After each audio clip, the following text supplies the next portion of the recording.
Good afternoon, everybody. Welcome to Jenkins Farms. I'm Ryan Jenkins. We're here today to show you our corn variety trial. Due to the virus, we're not able to have a field day this year, so we thought we didn't need to lose a whole year. We'd bring the field day to you. So here we are. This particular variety trial is our corn variety trial. We have 12 different varieties planted out here, as well as some different treatment trials. We do this every year in conjunction with Agri-AFC. Typically it's Drew Scrimpture and Tyler Holly, and of course throughout the year there'll be some other people to come check out and see what we're doing. But this is something that is near and dear to my heart. I feel like this is important stuff. I feel like the most important decision a farmer makes every year is the variety that they choose to plant, or the hybrid in this case. So not much data in our area. We're not really known as a grain place. So we do this every year to try to find what will work best in our soils and in our environment. So this patch of corn was planted on March the 23rd, I believe it was, of this year. We always plant a population of about 29,000 seed per acre. It had a real tough beginning. It was very cold and very dry. Once it did come up, it had about 6 weeks, I guess, of dry weather. And basically I had written it off. I didn't think we were going to make much corn, and then it started raining at about the time of tassel, and kept raining throughout the remainder of the season. So it's really worked out good for us. I anticipate, doing the kernel counts and stuff, that I believe that it'll probably shell a little over 200 bushels to the acre is what I'm thinking. It's actually turned out pretty good.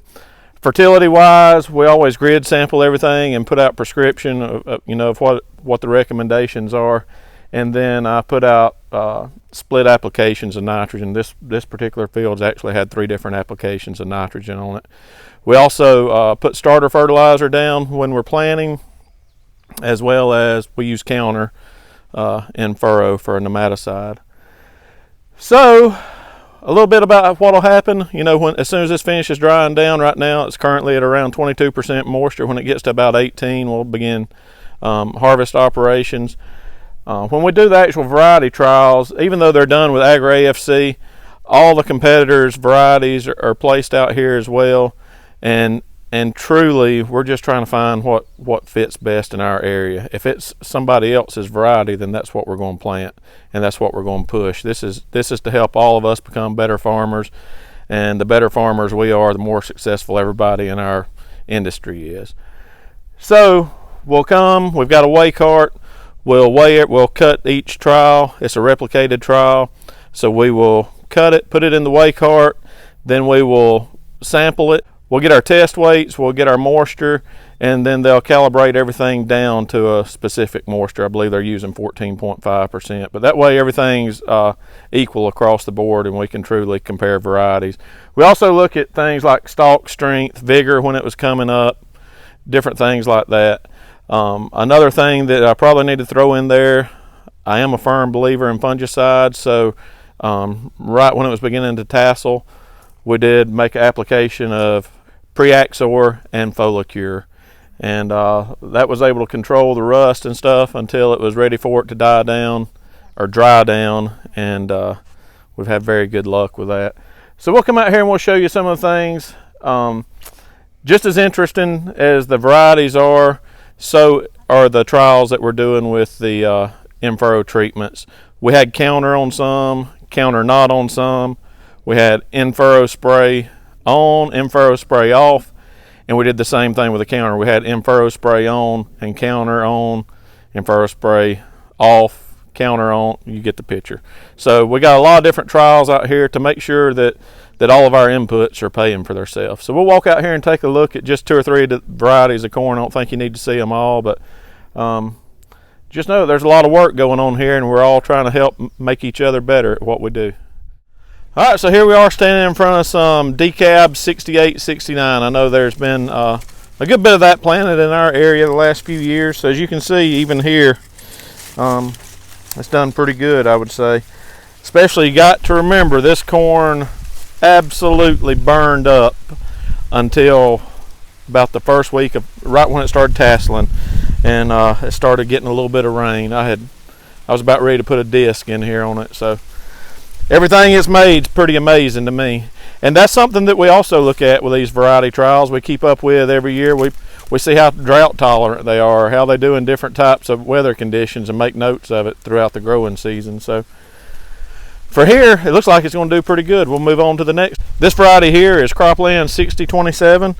Still, you can see it's done pretty good for its early season circumstances that it had to overcome.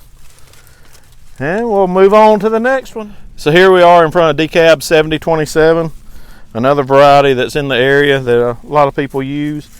And as you can see, good ears, good girth, good length. I think this is going to be a pretty good variety in the trial.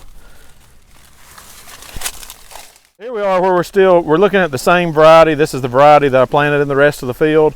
But now we're getting into some of our treatment trials. This particular treatment, I believe, was counter on and counter off, and we've got other trials where it was spray on, spray off, and both of those with counter on and counter off. So that's something that typically you're not going to see a huge difference in to the naked eye, but as we run it through the combine and weigh it, then we'll be able to see, it makes 3 or 4 bushels to the acre difference here or there, 5 bushels or something like that. But each of them, as long as they're paying for themselves and helping you have a healthier corn crop, if you can make a few bushels extra, that's what we're all about. So I know this was kind of an abbreviated deal looking at this, and not what you're quite used to, but it's still better than nothing. And the takeaway message is we didn't lose a whole year waiting on a virus. We still planted a trial and we're still getting good data. So I appreciate getting to work with AgriFC, and I appreciate Libby and her team asking me to join in on the virtual field tour this year. I'll see you soon. Let me know if I can do anything to help you.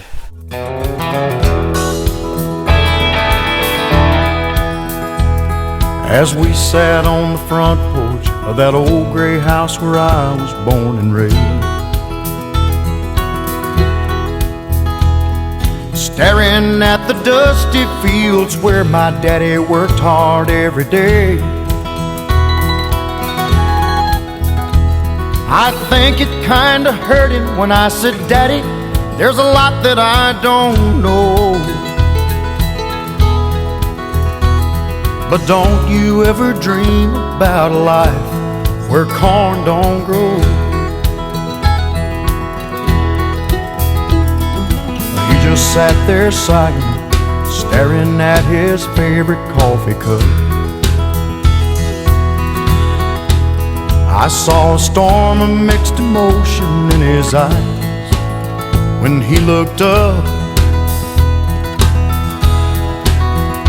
He said, "Son, I know at your age, seems like this whole world is turning slow, and you think you'll find the answer to it all where corn don't grow. Hard times are real, there's dusty fields no matter where you go. But you may change your mind, 'cause the weeds are high where corn don't grow.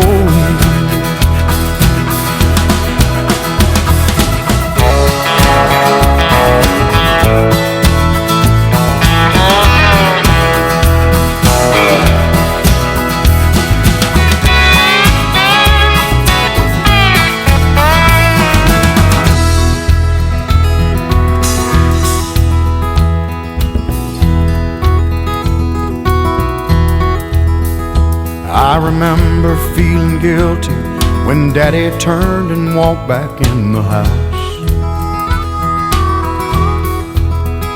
I was only 17 back then, but I thought that I knew more than I know now. I can't say he didn't warn me, this city life's a hard road to hoe. Ain't it funny how a dream can turn around where corn don't grow? Hard times are real, there's dusty fields no matter where you go. And you may change your mind, 'cause the weeds are high where corn don't grow. You may change your mind, oh, the weeds are high where corn don't grow.